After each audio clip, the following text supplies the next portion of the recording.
Because what I want is life application. What I want is life change. It's a different method. I'm not saying throw away your method, but I'm saying it's a different method. So sometimes I'm not looking at the verse 1, verse 2, verse 3 to get, no, sometimes I'm literally looking at your seed. What is, give me a minute, if you don't mind.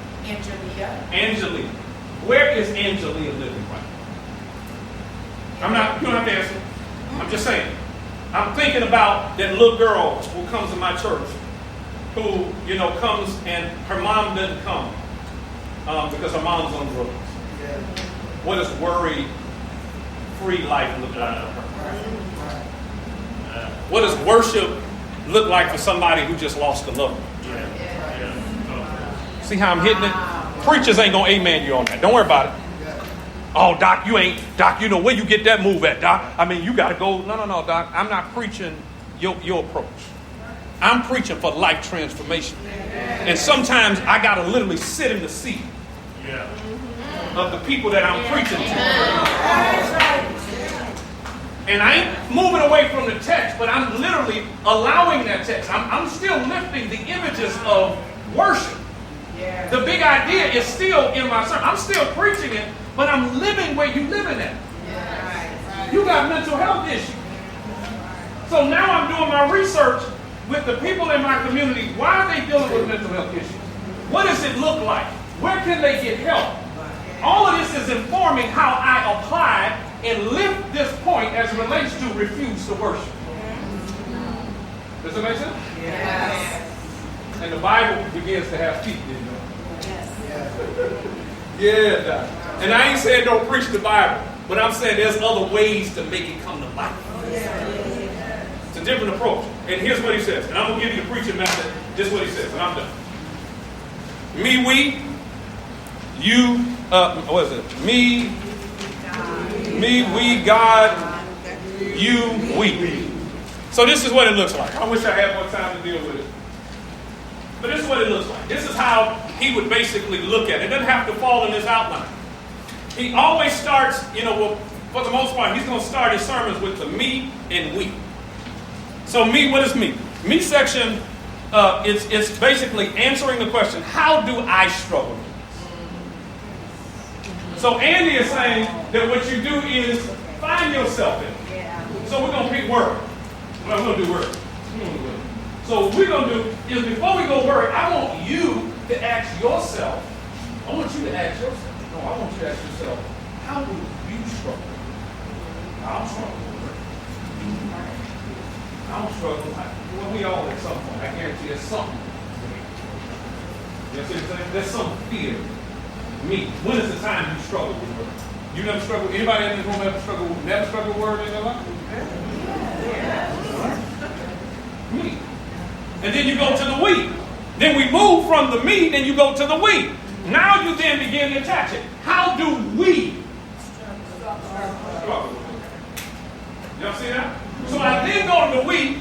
Imagine the sermon start. I start the sermon off. Today, we're going to talk about refuse to work. Man, there are times in my life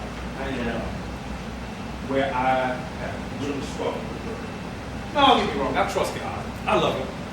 I got all of that stuff, but there are times just because I love God don't mean I ain't struggling. I remember when. I was in school, man, at Hampton University. And man, I'm telling you, I didn't financial aid. I didn't know how my bill was going to be paid. But something told me to go to the office. I was worried. I ain't going to lie. I was worried. I went to that office and I was worried. And then they started doing some stuff. And then somebody told me, man, wait a minute. Your bill is already been paid. Then I told me something about it. Now, I didn't get it because I didn't have worry. I went to the office with my worry.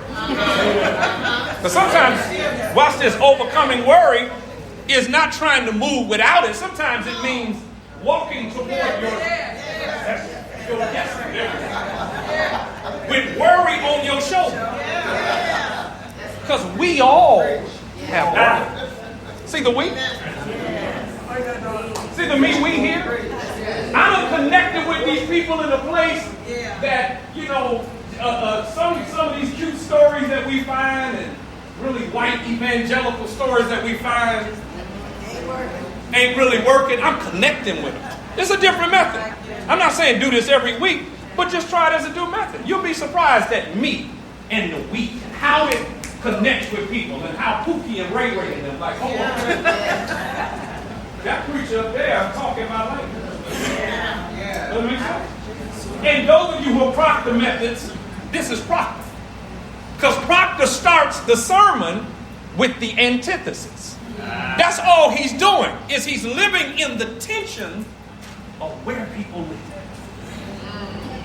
I'm sorry. No. I was just going to say, the grocery store door don't open until you get to it. See? Preaching, I tell you.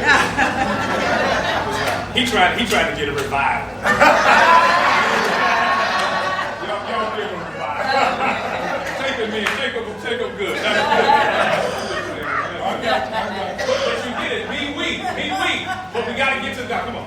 But to your point, in light of what you started out with this class, millennials and with all the other things that are coming at our attention, this it drives it home. It keeps from all of the other distractions coming into it. So when you look at it in the whole context of where we live and how we live, now it seems to me that it's a much more strategic, successful way of reaching. Listen, that's why Andy got like 10 services.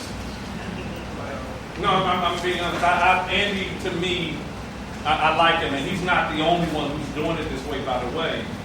But it's us who's getting up and just following one model, man, and one approach. I'm saying, keep your model, but try it another way. And when you do it, this model actually is tailored for the unchurched. Because if you study Andy's ministry, his approach is, he's letting you know, we're here to reach the unchurched. Amen.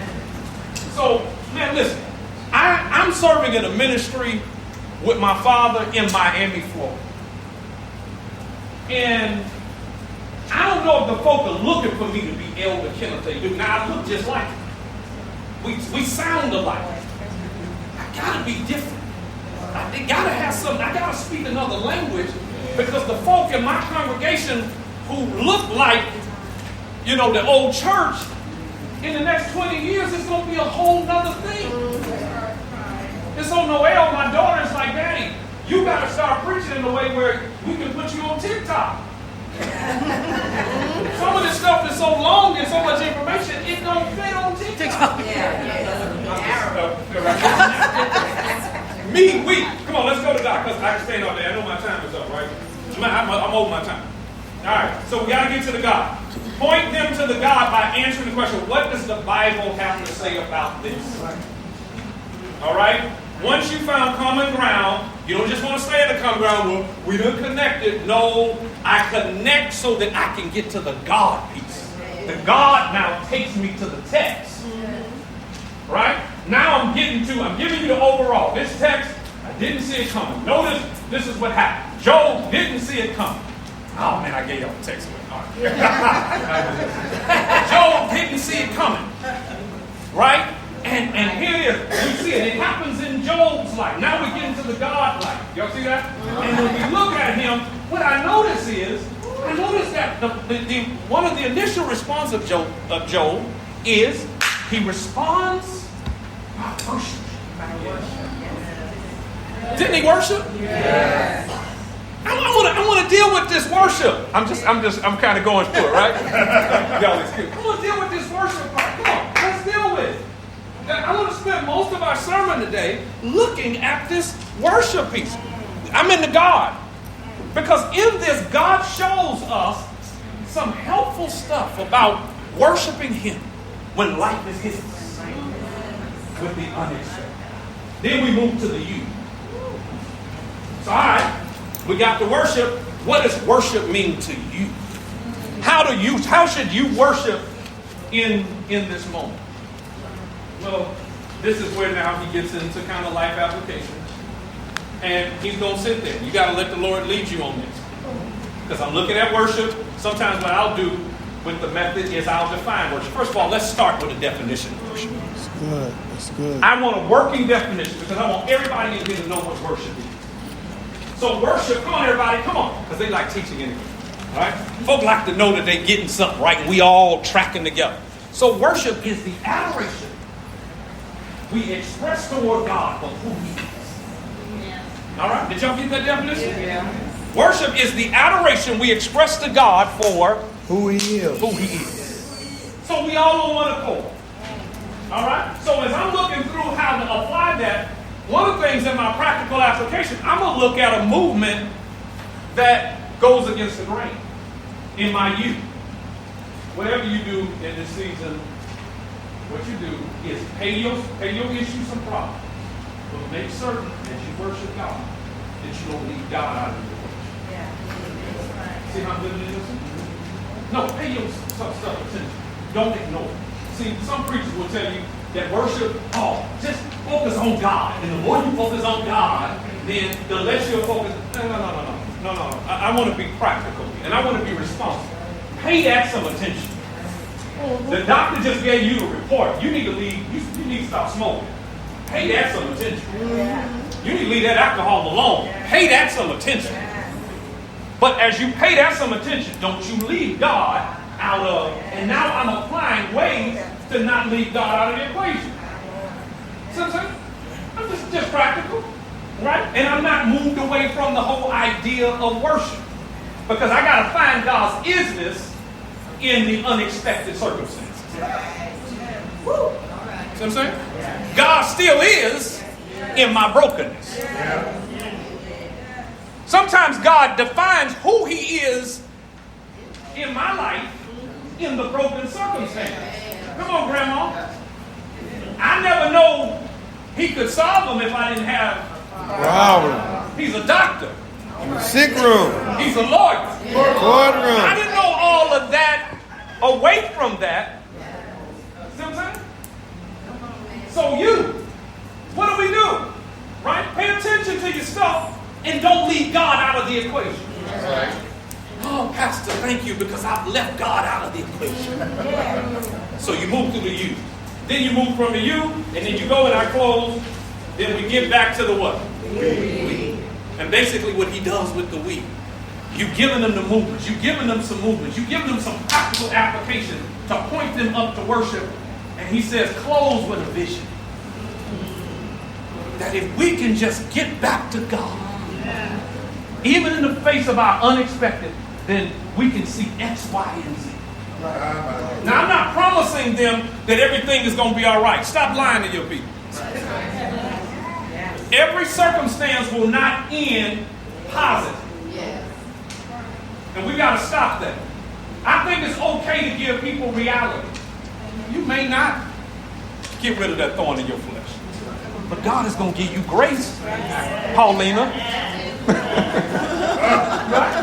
He's going to give you grace to what? To make it through. And imagine if we embrace the grace of God. Every day we woke up and we just embraced his grace. That we woke up in the morning focused in on all of the beauty and the glory. See the vision? Life becomes a little bit better to manage. Y'all see what I'm saying? As we begin to deal with this. Any questions on that? Beautiful. Wow.